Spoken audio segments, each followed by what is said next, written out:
Tensioni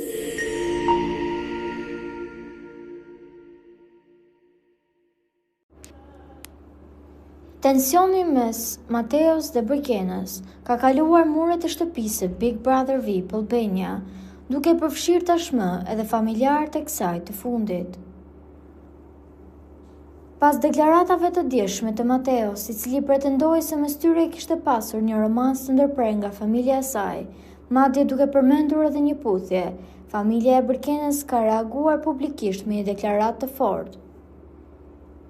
Për ata që nuk e dinë, ditën e djeshme, Mateo ka shpjeguar të gjithë situatën dhe i vënë në presion nga Ledioni dhe të gjithë ata që donin të vërtetën, ka treguar që daja i Brikenës dhe babai i saj nuk e kanë lejuar më që të takohet me Brikenën dhe duke mos marrë përgjegjësi asnjëri nga këta dy, e kanë lënë këtu marrëdhënien e tyre me njëri tjetrin. Megjithatë, ai ka shprehur hapur që i ka ngelur peng dhe vazhdon akoma të ketë ndjenja për Brikenën.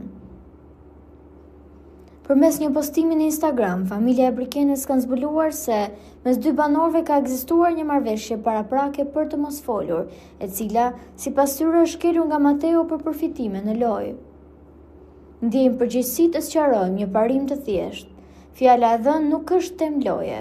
Kur dy persona bien dakord që e kaluara të mos diskutohet, ajo marrëveshje duhet të respektohet. Shkruhet në reagim duke akuzuar Mateon për mungesë burrërie dhe strategji të ulët.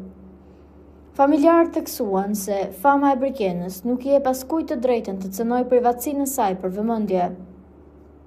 E kaluara private nuk është material loje. Si familje qëndrojmë në mbrojtje të një parimi bazë. Fjala e dhënë respektohet dhe kufijtë personal nuk të i kalohen për strategji apo vëmendje. Përfundon deklarata e tyre duke kërkuar respektimin e dinjitetit të vajzës së tyre. Ndërkohë, brenda në shtëpi, duket që ky çift apo këta dy banorë, të cilët pretendojnë që nuk e kanë qejf njëri tjetrin, apo kjo lidhje nuk dëshiron që të vazhdojë, shikojnë njëri tjetrin në çdo mundësi që u jepet. Ndonë se Mateo e ka shprehur hapur këtë gjë, edhe Brikena me të gjitha shikimet apo veprimet e saj, duket që ende e don Mateon, megjithatë familjarët e saj e pengojnë këtë gjë, e duke qenë që është 24/7 në vëzhgimin e kamerave, ka frikë që të tentojë të bëjë ndonjë lëvizje.